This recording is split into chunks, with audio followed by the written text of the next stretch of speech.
Bueno, buenas tardes a todos. No sé cómo está organizada esta acción, pero ya tenemos experiencia, así que lo voy a organizar. Muchas gracias por la invitación. Voy a hacer una breve exposición. Está conmigo la doctora Federico. Ha participado en buena parte de nuestras acciones públicas, así que ella puede complementar mis opiniones. Voy a hacer una presentación muy breve sobre, yo diría, tres grandes problemas. El primer problema es la institucionalización del país. Una de las dificultades más grandes que enfrentamos hoy es la, digamos, defección institucional. Si yo tuviera que dar un ejemplo, hay varios, y voy a ilustrar con dos en los cuales fuimos participantes ambos, la doctora y yo. El primer tema institucional grave es el no cumplimiento de la división de poderes. El ejemplo por excelencia son dos impuestos que se han subido sin tener, en un caso, facultades para hacerlo y en el otro caso violando la Constitución. El primero, la ausencia de facultades, cuando el presidente sube los impuestos al comercio exterior, es decir, lo que se llaman retenciones o derechos de exportación, sin tener facultades para ello. ¿Por qué el presidente no tuvo facultades? Porque se las quitamos en diciembre del año pasado. Una de las primeras cosas que hicimos fue quitarle la facultad de subir los impuestos. ¿Por qué le hicimos eso? Bueno, entre otras cosas porque un sistema institucional bien organizado, la tributación depende de la representación. Se inventó el Congreso para darle recursos al soberano y lo primero que le requiere el soberano es la autorización de los representantes del pueblo. Como no la tiene, le metimos un juicio penal al presidente. El otro juicio que he hecho, muy relevante en el Consejo Profesional de Ciencia Económica, es, ustedes recordarán, la suba de impuestos a los bienes personales de diciembre del año pasado. Eso fue inconstitucional. ¿Por qué fue inconstitucional? Por tres razones. La primera, porque tuvo iniciativa la Cámara de Senadores. Ustedes saben que los impuestos solo puede tener iniciativa la Cámara de Diputados. En segundo lugar, porque se había anulado el impuesto o la sobrecargo y redactaron de una manera diferente la ley y se volvió a votar como si fuera una nueva ley. Esto es, eso viola limpia y llanamente el principio constitucional, si no me acuerdo mal, el artículo 51 y 81, ahora en memoria, pero si tienen una constitución, yo antes andaba con una constitución todo el día en la mano, pero he perdido la costumbre, pero viola un artículo de la Constitución preciso. ¿Por qué cito esto? Porque el país no puede funcionar si es un desorden institucional. Y el tercero, que fue el motivo de la presentación de un juicio con la doctora, es que se aprobó su impuesto. O sea, las cámaras para funcionar tienen reglas. Una de las reglas es que tienen que tener quórum. Como no tenían quórum, lo aprobaron de prepo. Bueno, en esos dos temas yo estoy marcando, hay muchos temas, pero estoy marcando un problema que tiene el país, que es la falta de respeto a los límites institucionales. En otro lugar hubiera elegido otros casos, porque hay de todo en la viña del Señor en este gobierno, pero dado que estamos en el Consejo Profesional de Ciencia Económica, voy a usar dos casos tributarios propios de la actividad de ustedes. El segundo punto que voy a hacer en mi exposición, y voy a tratar de dejar lo más posible a las preguntas, es ¿por qué tenemos la crisis que tenemos? Es muy sencillo de explicar. Esta es una crisis de manual. ¿Qué fue lo que pasó? Bueno, desde el 10 de diciembre del 19 se sigue una política fiscal y monetaria inconsistente con nuestras posibilidades, que fue creando artificialidades. Eso llegó al paroxismo en el segundo semestre del año pasado con el Plan Platita, que es lo que le dicen los manuales más elementales de economía. Si usted tiene un déficit muy grande y emite a lo loco, usted va a tener dos problemas. Va a tener una inflación muy elevada y va a perder toda la reserva internacional. Bueno, es de manual lo que nos está pasando. O sea, nos quedamos sin reserva, tenemos una inflación porque si usted hace lo que el gobierno hizo, se sabe lo que va a pasar. Cuando Guzmán vio que se derrumbaba todo, se escapó. Y tuvo la astucia de... Ustedes vieron que acá las cosas son por tuitazo. O sea, el presidente fue designado por tuitazo y Guzmán le renunció a ella cuando estaba hablando por tuitazo. Eso da una idea de la pérdida, digamos, de elegancia. En otras épocas, yo me acuerdo, cuando era joven había que ir a pedir la mano. Yo me acuerdo, esta historia era una cosa, una ceremonia. Pero ahora ya me escapo con la consorte. No, entre pedir la mano y escaparse furtivamente debe haber un punto razonable. Entonces, la crisis que tenemos no tiene nada de inexplicable, es perfectamente sencilla de transmitir, ha sido un desquicio de la política fiscal y monetaria y terminó como era inevitable que termine. ¿En qué va a concluir el nuevo ministro? Dios lo sabe. Él no se ha caracterizado por tener una línea sostenida en el tiempo.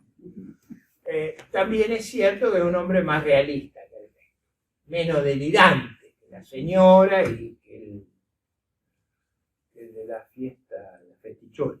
La festichola y el vicepresidente tienen características, patologías más agudas. Massa tiene patologías de... Como te digo una cosa, te digo lo contrario. Pero más allá de eso, eso no es bueno, pero por eso hay un problema de credibilidad y de confianza atroz. Dicho esto, ¿qué problemas tiene que resolver en el corto y en el mediano plazo? En el corto plazo tiene que resolver tres problemas que son muy claros. Tiene que balancear las cuentas fiscales, para que ustedes se den una idea del problema que tenemos.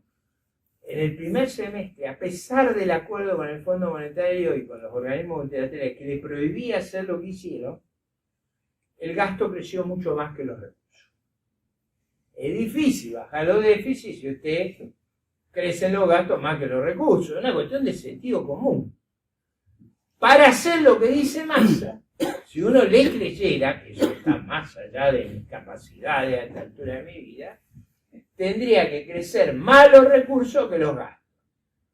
O sea, un plan de consolidación que empalidecería a López Murphy hecho por esta gente.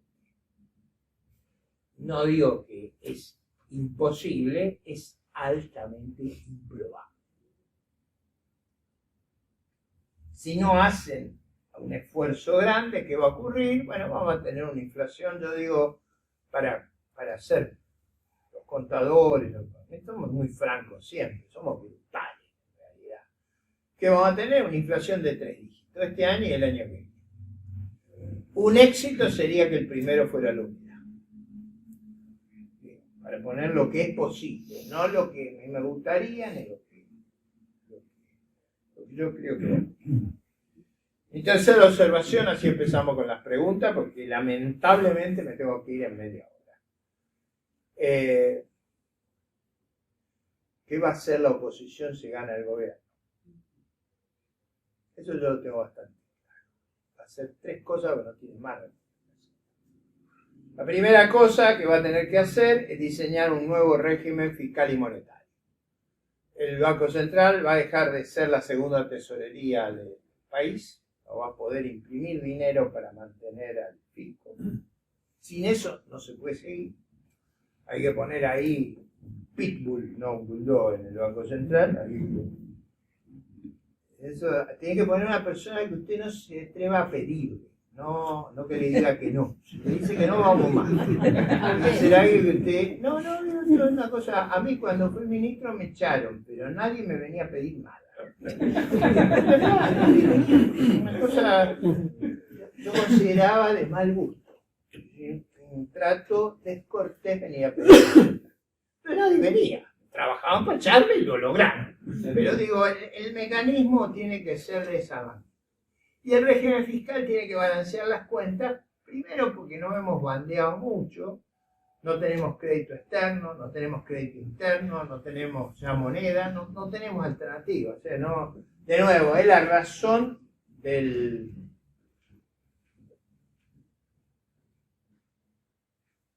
La razón del artillero, no hay más remedio que hacer eso, no es que va a ser virtuoso, va a ser virtuoso porque ese orden nos va a permitir reganar confianza y generar las condiciones para una actividad productiva más vigorosa. 3 cosas más le voy a decir de lo que viene. Va a haber que generar un marco muy amistoso a la inversión y al empleo. Eso requiere 2 cambios. Uno, bajar los impuestos a los que produce. ¿Eso qué quiere decir? Nuestro sistema impositivo castiga la producción, castiga la inversión, castiga el empleo y castiga menos si uno saca la plata para no producir. Y va a haber que dar vuelta a eso. O sea, tenemos que castigar menos el empleo, la inversión. Con regulaciones y con impuestos. Tercera cosa, vamos a tener que integrarnos al mundo, o sea, vamos a tener que salir de ese sistema que no tiene ningún país de 25 tipos de cambios que duran un mes. Ustedes vieron cómo es el tipo de cambio de la soja, por 20 días te doy un precio, pero si vos te pasas los 20 días te doy otro. Eso no se hace en ningún lugar del mundo, nos ha ido muy mal haciendo esas cosas. Así que, ¿qué vamos a hacer? Lo que funciona en el resto del mundo. Lo vamos a copiar a los uruguayos. O sea, mi vara de medida de lo que está bien es la calle Pou. Si hacemos un gobierno parecido al de la calle Pou, no va bien.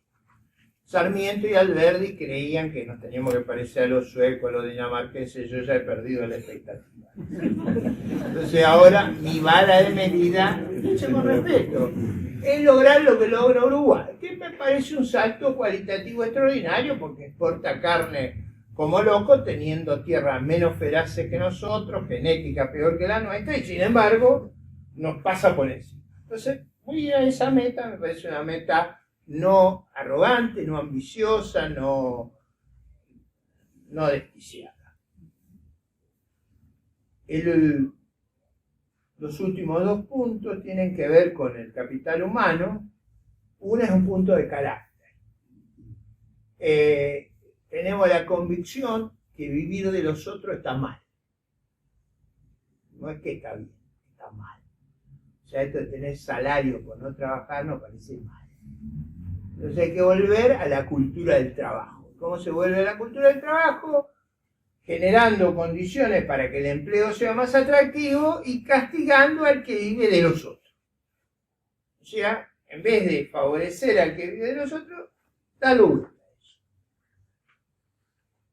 En la misma línea, porque tiene que ver con la formación de capital humano, yo creo que está mal esta idea de pasar de grado sin saber, o sea, al revés de lo que cree el gobierno, repetir ayuda a los alumnos porque los permite adquirir los conocimientos. Si usted lo pasa de grado sin conocimiento, cada vez nuestro sistema educativo está armado por pisos. Si usted no entiende la aritmética, es mucho más difícil que entienda las ecuaciones, y si usted no sabe leer, es más difícil que entienda literatura, ¿no? No es posible construir los pisos de arriba sin 2 pisos de abajo. Entonces, esas cosas locas que tenemos acá se terminan. Como principio general, se termina esa idea de Zaffaroni de que las víctimas son los culpables y los victimarios son un producto del sistema. No hay nada que esté más en las antípodas de nuestras ideas que Zaffaroni. Zaffaroni en materia penal, pero ha inundado filosóficamente nuestra vida. Tanto así que el otro día una patota a mí me quería impedir hablar en la Facultad de Derecho, y lo más simpático de todo, que voy a un desagravio en la Comisión de Diputados de Libertad de Expresión, que en esta empezaron a decir que algo había hecho yo. Está todo trastornado. O sea, las víctimas somos culpables de lo que hicieron los victimarios. Algo habrá hecho usted. Ay, no, eso está mal. Eso tiene que terminar. Está claro. Entonces, esa va a ser la regla. Ahora me dice, ¿y por qué va a poder hacer todo eso? No sé, eso realmente no sé. Yo la verdad es que no le tengo miedo. Ninguno de los problemas que tiene Argentina son complicados, son todos fáciles porque lo armamos nosotros. Digo, por ejemplo, si yo estuviera en Ucrania estaría preocupado, porque teniendo a Putin al lado invadiéndome es un problema más complicado. Ese si estar en Taiwán y están los chinos ahí tirándome misiles por arriba, o en Irán con Israel, ahí está el complicado. Esos problemas, si a mí me ponen ahí, yo me pongo, como decía mi abuela tenía una frase que era buenísima: si te pasa algo terrible, que te agarre confesado. Si estuviera en esos lugares, ojalá estuviera confesado. Nosotros no tenemos ninguno de esos. Tenemos problemas que hemos inventado nosotros y que tenemos que poder arreglar. ¿Cuál es la dificultad verdadera que yo veo? Que el país tiene un problema de gobernabilidad.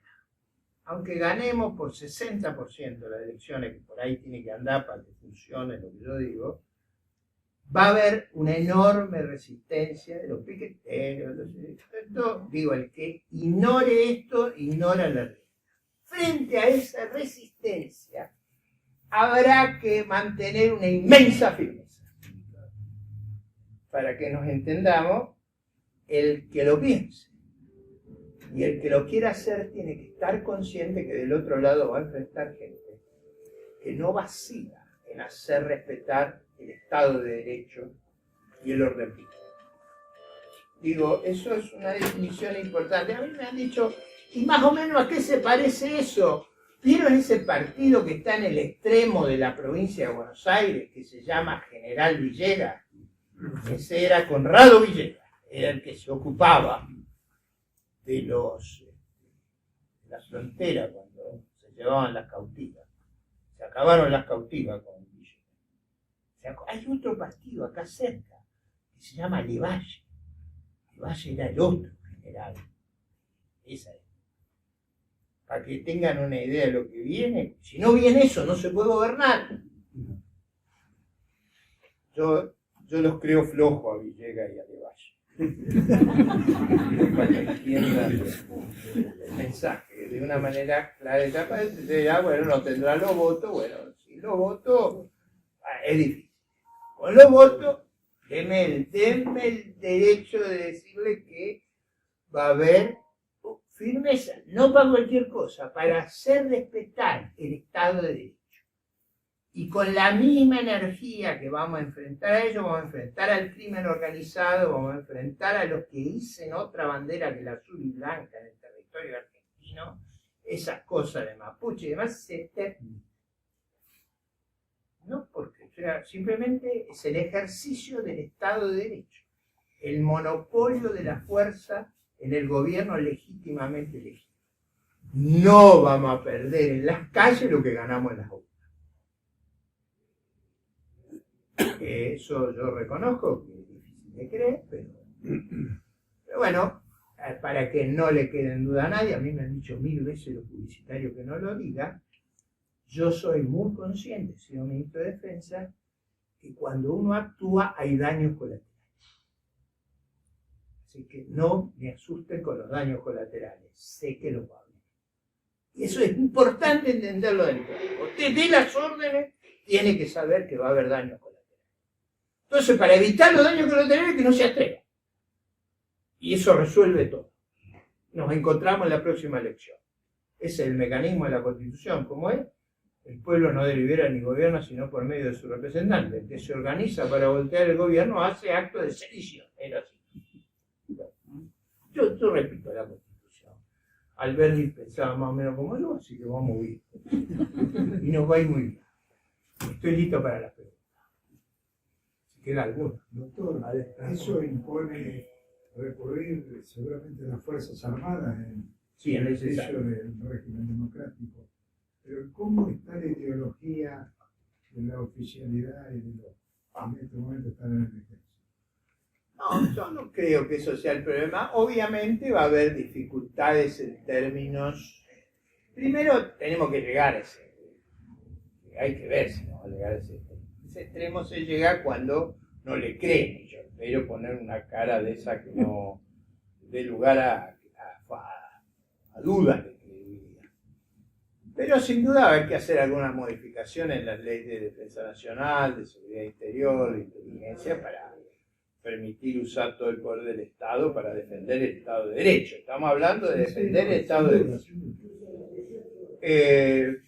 Yo no veo dudas sobre eso. A lo mejor la duda está en que mucha gente que luchó contra las fuerzas guerrilleras permaneció muchos años presa por haber cumplido órdenes.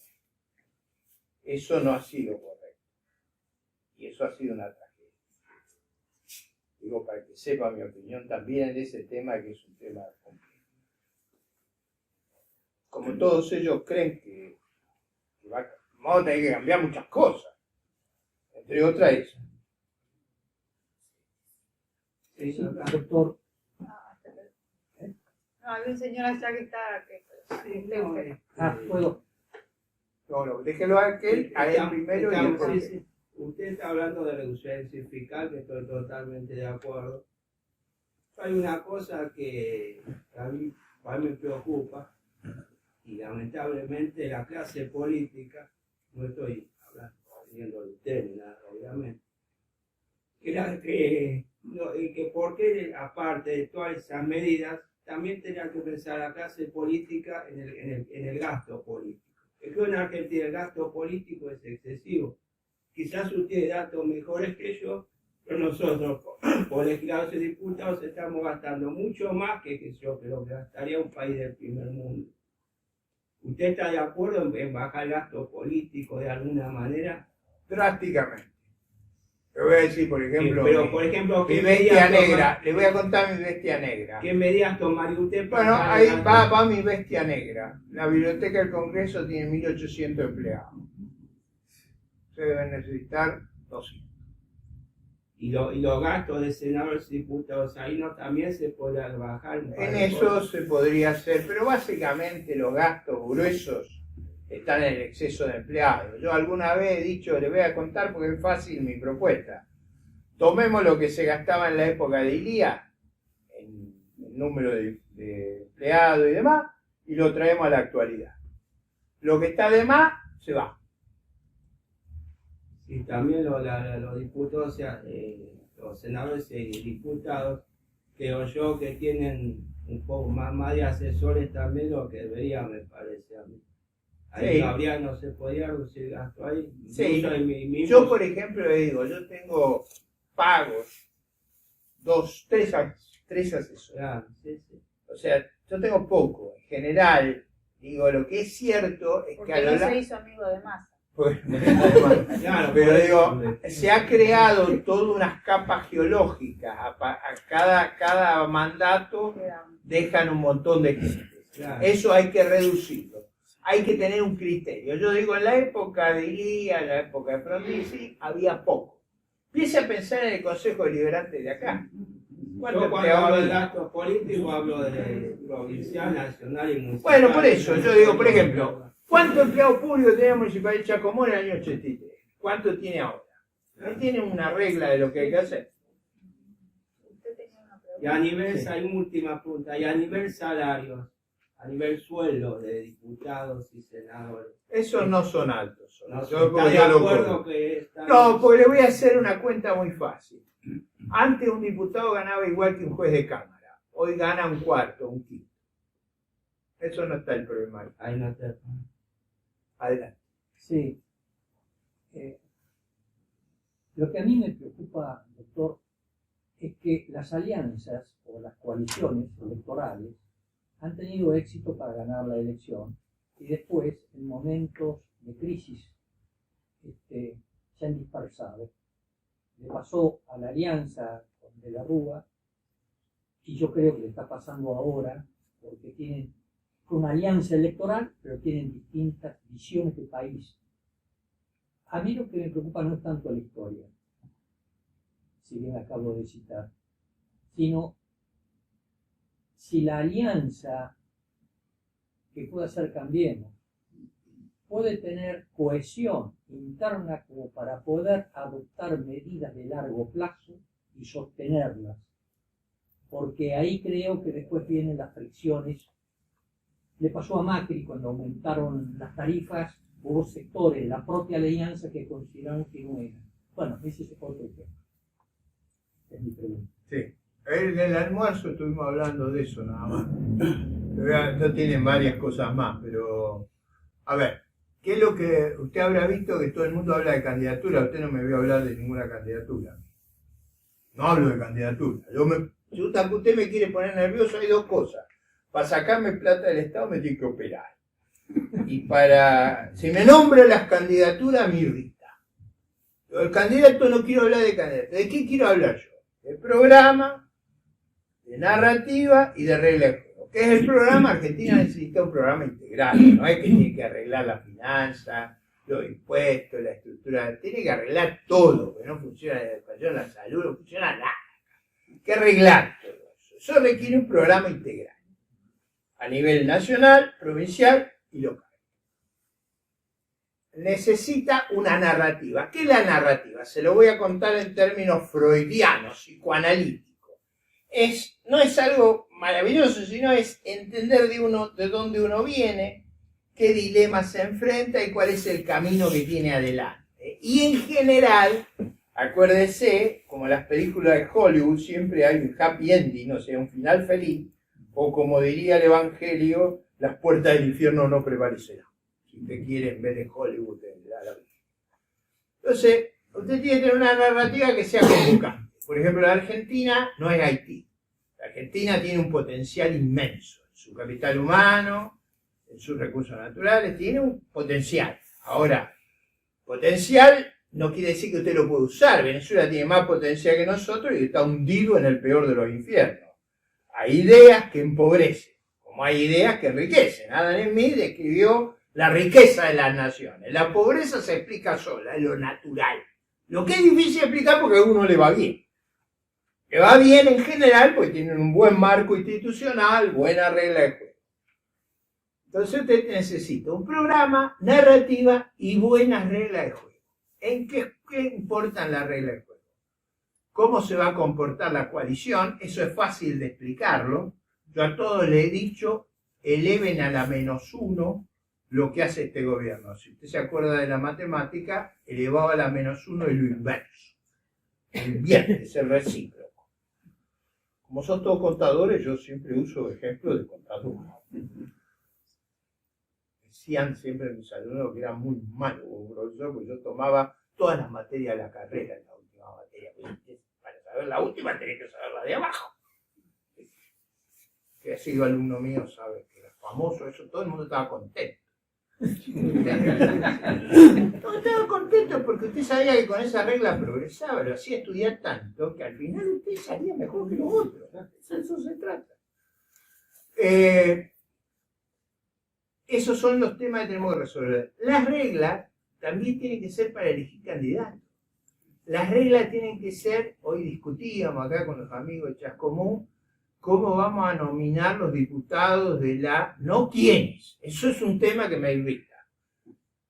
¿Cómo vamos a hacer? ¿Cómo es el sistema para que Mar del Plata no se lleve todos los diputados, ni Dolores, ni Necochea, ni Tandil? ¿Cómo vamos a organizar la representación para que todo el espacio de la quinta electoral esté reflejado en la lista? Que no nos, por ejemplo, una cosa elemental es que no nos pongan a alguien de otra sección. O sea, yo no puedo traer uno de Pergamino para que venga, o de su pueblo, ¿cómo es? Salto, ahí, de Colón. Colón, de Colón. Mire si traemos una de Colón, no puede ser. Tiene que ser de la zona.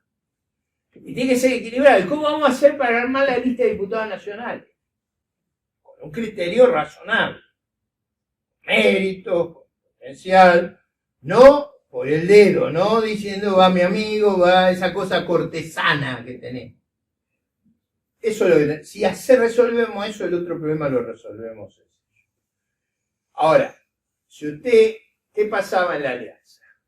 Para irnos muy atrás y no ponernos nerviosos con los problemas. La alianza quería que las circunstancias fueran mejores de las que eran. Y teníamos una crisis espantosa. Se nos habían derrumbado las commodities por la crisis asiática. Se nos había cerrado el crédito por el default de Rusia.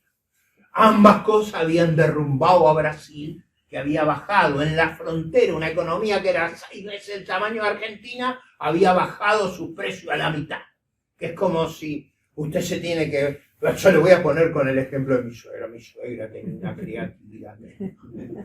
Cuando llegamos a los 25 años de casado, con esa cosa que tenía de lograrme sacar de quicio, decía, ¿por qué no renuevan los votos? Y entonces me decía, con la misma ropa que se casaron. Yo tenía algún desarrollo abdominal que no estaba presente en mi tierna juventud. Y le digo, mire, escúcheme una cosa. Usted sabe que no me puedo poner el mismo traje con el que me casé porque los botones son proyectiles. Él dice, no, pero te podemos fajar. Pero si me faja me salen las vísceras por la boca. Bueno, lo que le pasó a Argentina cuando Brasil devaluó era como si mi suegra se hubiera salido con la suya. Es decir, necesitábamos entrar en un traje más chico porque los precios relevantes para nosotros se habían caído. Eso iba a durar poco, pero no, eso que lo entendieran los que estaban a cargo no hubo caso, no que lo explicábamos mal, sino lo expliqué el caso de mi suegra, todo tengo caso. Pero no, ese era el problema que tuvimos. Entonces hay que tener lucidez para entender los problemas y jerarquizar los liderazgos. Y no asustarse, porque si usted se asusta, después es peor. El ajuste que hubo después del gobierno del presidente de la Rúa fue feroz. Pasamos de 1 a 4 sin ajuste de salario y jubilaciones. ¿Se acuerdan lo que fue? El nivel de gasto era una cosa imposible. Entonces, digo, hay que tener lucidez para entender los problemas. Afortunadamente los entendemos bien. Y si le toca a algunas personas el liderazgo, saben lo que hay que hacer. Profesor, ¿Te hacer una consulta. Adelante. ¿Usted considera como una posibilidad y habilidad para superar la crisis la dolarización o la bimonetarización? Bimonetarios somos, o sea, los hechos acá, no más que bimonetarios, cuatrimonetarios, acá la gente usa el dólar, el euro, el boliviano. O sea, yo me di cuenta que estábamos en una grave crisis el otro día, que lo escuché al presidente del Banco Central de Paraguay dando instrucciones. Decía, el ejemplo que tiene que seguir Argentina es el de Paraguay, que ha estabilizado, ha ordenado su presupuesto, ha ordenado su moneda, es un lugar que recibe inversión. Yo diría, si mi viejo viviera y viera esta historia, no lo podría creer que no viene a dar instrucciones. Bueno, en los hechos yo lo pondría en estos términos. Monedas que van a convivir va a haber. El problema en realidad no es la moneda es una consecuencia. El problema vital es balancear el presupuesto, porque las monedas se pervierten a partir del presupuesto. ¿Por qué se pervertían históricamente cuando eran monedas de oro? ¿Qué hacían los monarcas? Le quitaban el contenido áureo a la moneda. Le sacaban oro y lo reemplazaban por cobre. Eso era lo que se llamaba el señoriaje. Dejaban la misma denominación con menos contenido de oro. Que el oro que sacaban pagaban los gastos militares de las campañas que tenían. Eso era lo que hacían. La inflación es lo mismo. Entonces, si usted tiene las cuentas fiscales ordenadas, a mí me parece que el otro debate es marginal. Si usted no tiene las cuentas ordenadas, la dolarización es como la faja de mi suegra, que le salgan las vísceras por la boca. No va a comer porque le sale la víscera por la boca. Yo no sé si él resiste. ¿Está claro el problema? Ahora, es cierto que hay países que han funcionado bajo ese régimen. Por ejemplo, los países del euro, todos hicieron las correcciones muy parecidas a las que yo sugerí en el 2001. Y sobrevivieron. Sí. Doctor, una pregunta.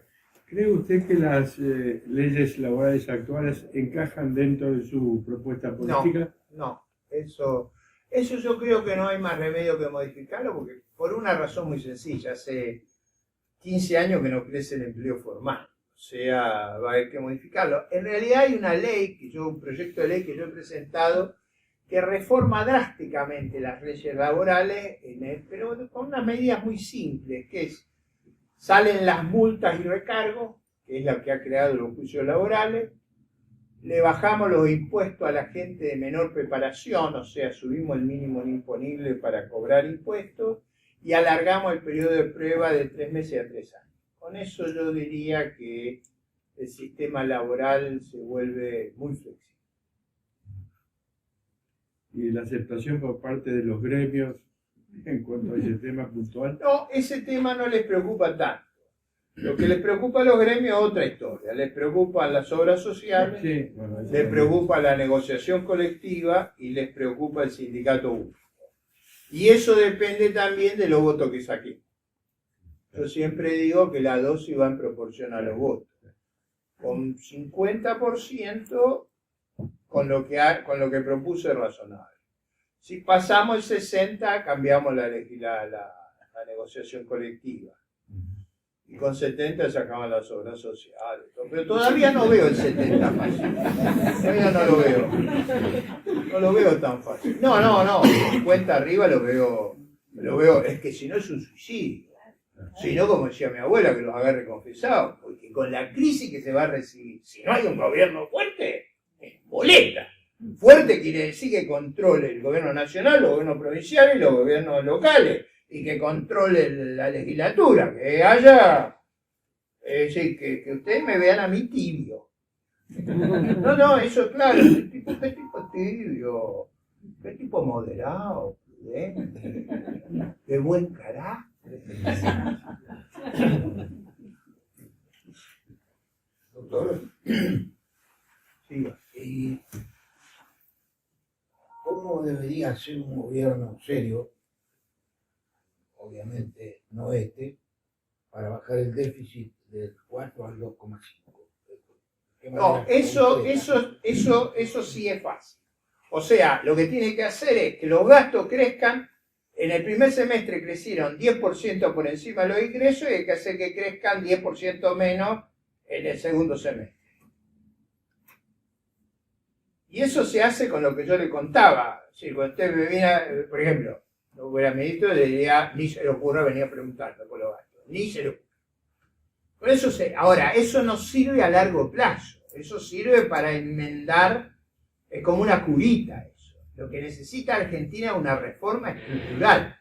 Necesita quitar el sobreempleo público, necesita vender las empresas que no puede administrar, necesita evitar gastarse los 9.000 millones de dólares que se gastó en aerolínea. Con 9.000 millones de dólares no tendremos que comprar American, Air France, KLM, todas juntas. Y no lo gastamos en esta porquería. Y el uso de la cosa pública también, ¿verdad? No, claro, desde ya. Desde ya, o sea, este avión que va a llevarle los periódicos a ella y vuelve y la lleva y la trae, eso es una cosa que... Es que todo eso hoy siempre estuvo. Usted le escucha a Luciano. Yo La doctora los escucha toda la mañana como si fuera una misa diaria, de varias horas. Pero si usted lo escucha a Luciana, y usted ve el croquis de lo que pasó. Como si el empleado del banco terminó siendo un gran terrateniente, dueño de todas las empresas constructoras. Eso fue una asociación ilícita para robarnos hasta la humedad. Por eso ella dice ahora, como es, que dice que el fiscal jugaba al fútbol. Bueno, con el juez. Con el juez creo que jugaba al fútbol. Claro, con el juez jugaba al fútbol. Imagínense si las objeciones que tiene al juicio, con las pruebas que hay, en las aptitudes deportivas. Por suerte nos dijo, si hizo mal en dedicarse a la judicatura, debería haberse dedicado a ser compañero de Messi. Hubiera sido más serio el argumento. Primero agradecerle a Diego Jaén por la visita de usted, acá a Chascomús, y después, ¿ve alguna posibilidad de una línea del centro en las elecciones presidenciales? ¿Alternativa a Sí, qué? elecciones por una... O sea, usted dice que haya dos polos diferentes, que haya además tres de los o- dos polos, Sí, otro más. Sí. ¿Usted quiere que gane el frente de todos? Le estoy consultando por su recorrida a nivel nacional, que es lo que ve con los Yo dirigentes nacionales. creo que dividir la coalición opositora o restarle fuerza juega para el oficialismo. En eso no. Yo no quiero ser muy agresivo, pero es el frente de todo vestido con otra camiseta. Para lo que hay que hacer, ¿no? Si usted no quiere hacer nada, pero si usted quiere de verdad gobernar, es una cosa, no hay otra alternativa, desgraciadamente. No es que a mí me gusta eso, pero acá hay que hacer una tarea de saneamiento colosal. Me voy a despedir porque si no, no llego. Hoy me espera el Club Político, que es una organización muy grande de Argentina que se intercomunica a todo el país. Y tengo comprometida mi aparición a las 7:30 y el chofer que tengo es prudente. Así que no llegamos en tiempo si no me voy en este mismo momento. Les agradezco mucho su presencia. Ánimo que vamos todos bien.